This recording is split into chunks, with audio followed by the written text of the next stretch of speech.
Bismillahirrahmanirrahim. Welcome to the video tutorial on dynamic network address translation, dynamic NAT. So let me explain the NAT, dynamic NAT concept using this topology, using this scenario. This is a internal network 192.168.10.0/24. So this network has two PCs with private IP address.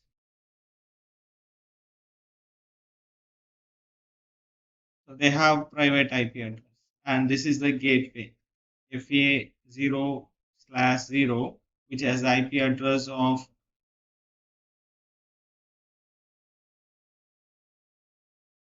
192.168.10.1 is the gateway. Now you know that the systems in the private network in any organization, they cannot have public IP. Here I have given only two PCs, but in organizations or in colleges, educational institutions or banks, there will be hundreds or thousands of computers. So for each and every computer, it is not possible to assign the public IP address. The public IP address or the IP addresses which has to be procured from the ISP provider, and the organization has to pay money for that.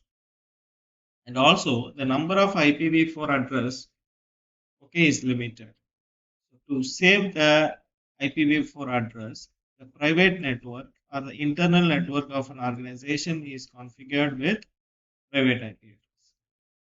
However, with private IP address, these systems cannot communicate with systems in the public network. So the packets from these systems has a source IP address of private IP address. Private IP address as a source IP address. So when these packets go to the public network, they cannot be routed across the network. So packet with private IP address will be dropped in the public network. However, it is not possible to assign public IP for each and every machine. So to overcome this issue, the network address translation concept has come. So the NAT configuration has to be made in this route. Let us see how this configuration can be made through dynamic mode. So these are the set of IP addresses we have for this organization from three. We have, these are the IP address, usable IP, public IP addresses that are allocated to these organizations. So this is the range of the public IP address. So now we are going to configure the NAT configuration, dynamic NAT configuration in this router, where the private IP addresses of these systems in the internal network will be mapped to the set of public IP addresses which are available. This is called pool of IP addresses. So the first command is this IP NAT. We are going to create the pool. IP NAT pool space the name of the pool. Pool means group. It will have set of IP address, the starting IP address and the ending IP address. So IP NAT pool, the name of the pool, it can be any name as you wish. And this is the starting IP address. So 100.10.10.3 is the starting IP address. 100.10.10.6 is the ending IP address. Then what is the subnet mask? The net mask for this is /21 to /29, that is 255.255.248. So this is the first configuration what you have to make. Let us do that. Enable. Okay, so on big T, IP, at pool. So we are creating the pool.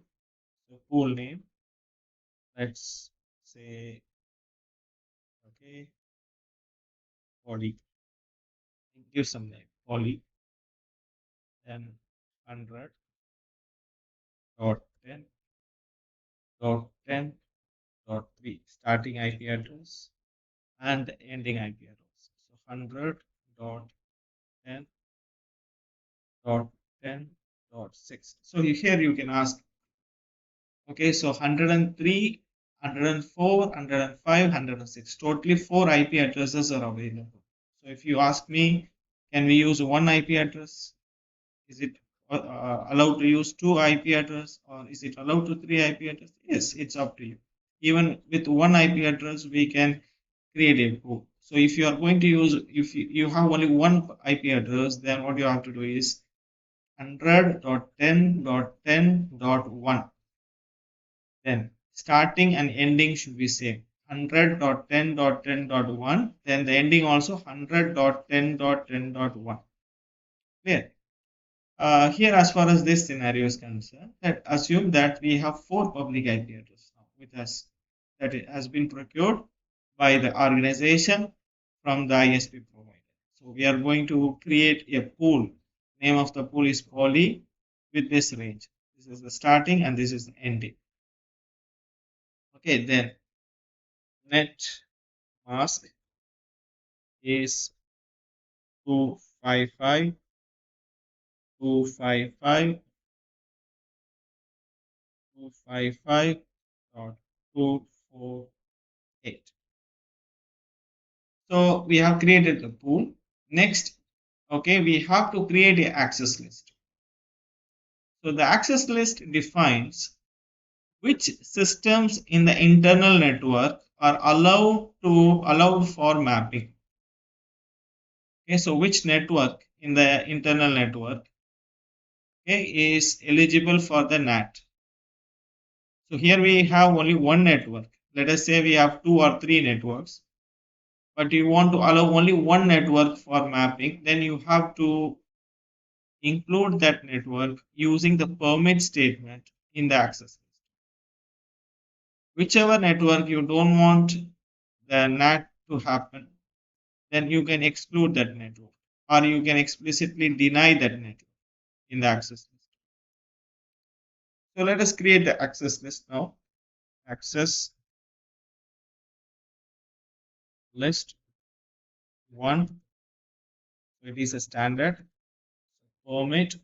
I say 192.168.10.0. So we want this network to be added. So the subnet mask is /24. Then you can calculate the wildcard mask. Okay, so for the wildcard mask is 0.0.0.255. So we have created the access list. Then this is the inside network. Okay, so for this from this inside network, the traffic go through the outside network through this interface FA0/0. So this FA0/0 is inside local. Okay, so this is inside interface, and SC2/0 is outside. So we have to mark these interfaces as inside and outside. So FA0/0 is inside and SC2/0 is outside. Okay, once again, this is the inside network. These private IP addresses which are assigned to these systems are inside local. These IP addresses are called inside local. And the public address which we are going to use in the NAT configuration to map with the private IP addresses, these public addresses are called inside global, because from outside, from the public network, these systems are identified using these IP addresses. That's why they get the name as inside global. Okay. So after creating the access list, so you have to declare these interfaces as inside and outside. I'll go here. Okay.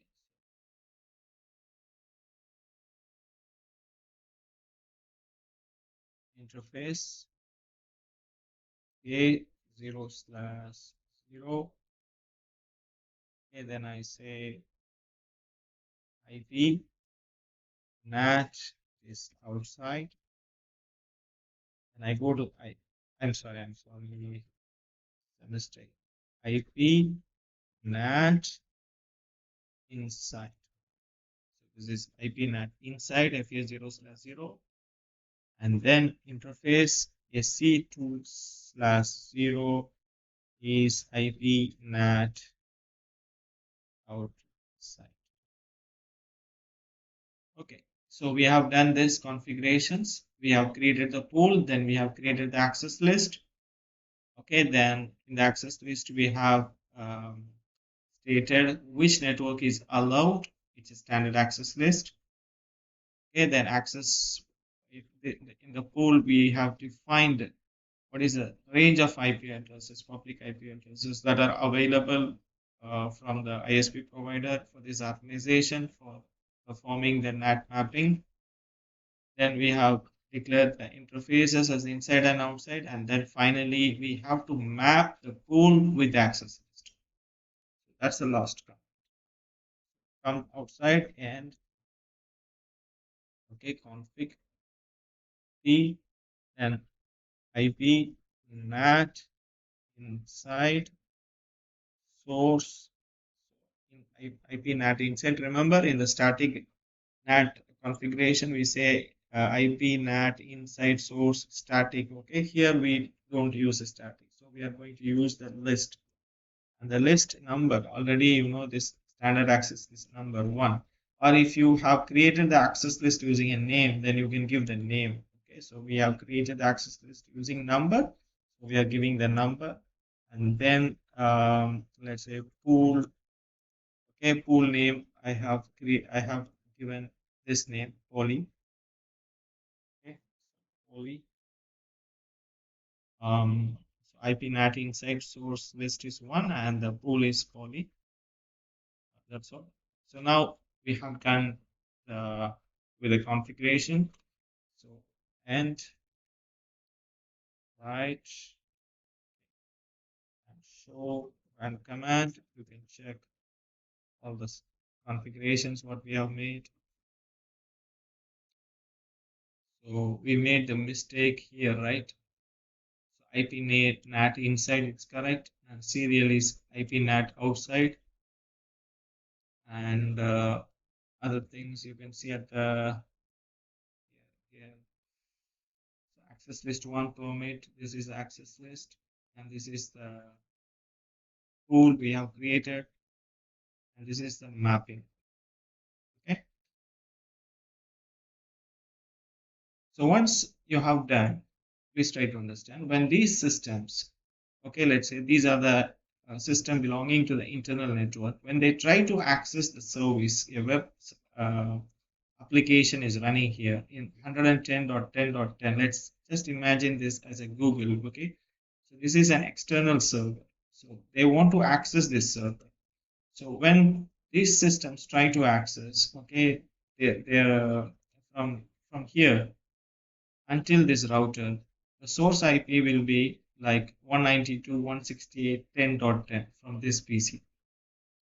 Okay, until this router, the source IP will be 192.168.10.10. So when the packet come to the this router, the NAT mapping take place. So the source IP address of 192.168.10.10 is removed, and a IP.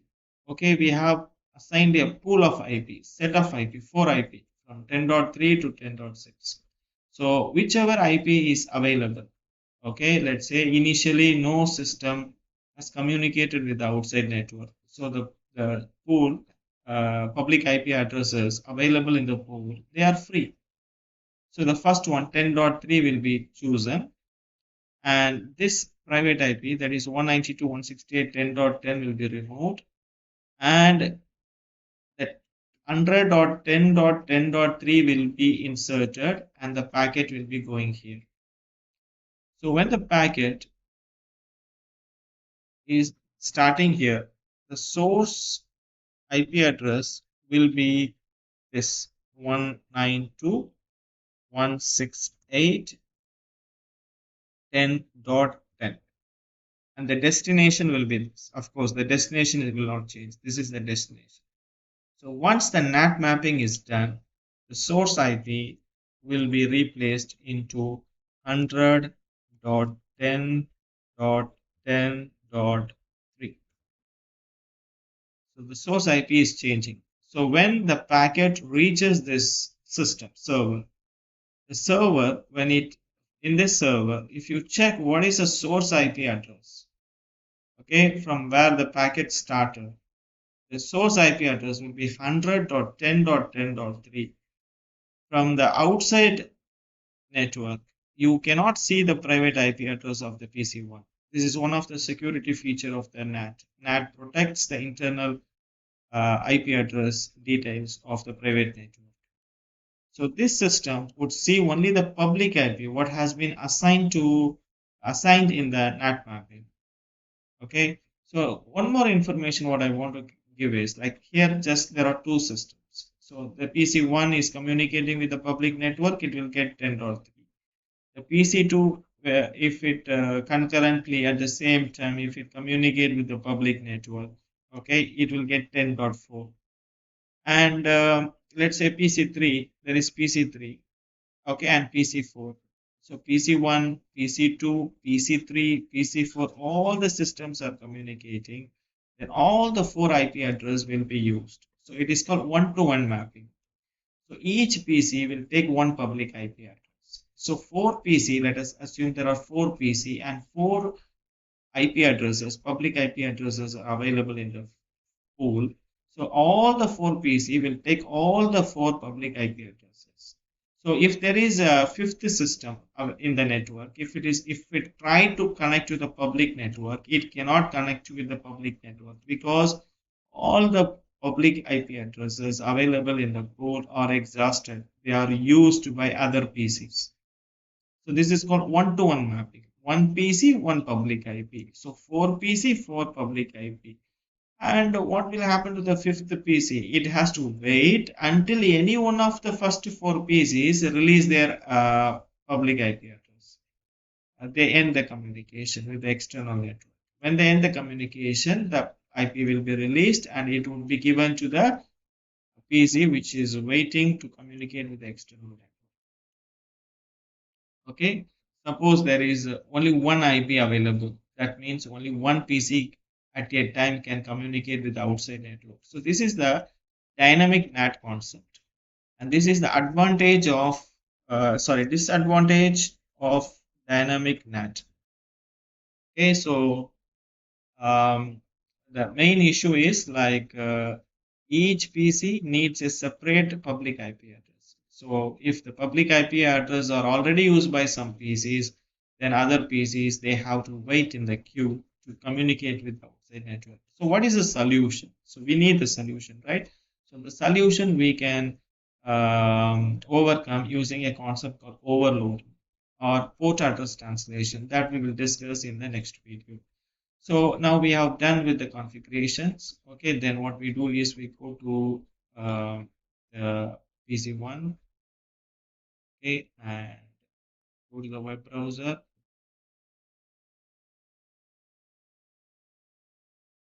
So just type 110.10.10.10, the remote server.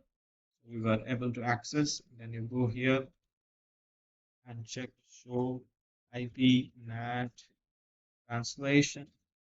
So you can see uh, this is a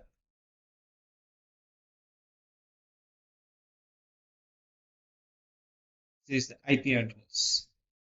Okay, outside global, and this is the inside local. This is the inside local. This system IP address inside local. Okay, then let's make it big. Sorry, this is inside global. So inside global, okay, students, inside global. This first one inside global is the IP which got from the pool of IP addresses. So that this is the first system it's communicating with outside network. So it got the 10.3, and this is the private IP address inside local. So the IP, remote IP, this IP, this IP is the outside local as well as outside global. Clear? So you can see that these systems, when the packet come to this system, okay, if you capture the packet and see what is the source IP, the source IP will be this. So when any reply come back, the NAT server, what it does is, again, it will remove the public IP and put the private IP, which is available in the NAT table, and then send the packet to the PC1. It will not go to PC2 because PC1 initiated the connection with the server. So when reply comes, the NAT server knows that this packet reply has to go to the PC1. So this is how the dynamic NAT works. Again, I reiterate, again I repeat, the dynamic NAT has a limitation. The limitation is number of PC. For each PC, okay, a separate public has to be allocated from the pool. So if all the public IP is got utilized by these PCs, the other PCs in the network, they have to wait until these PCs release the public IP addresses. To overcome this issue, we go for another technique that's called overloading. Okay, dynamic NAT overloading, which we will discuss in the next topic. Thank you very much.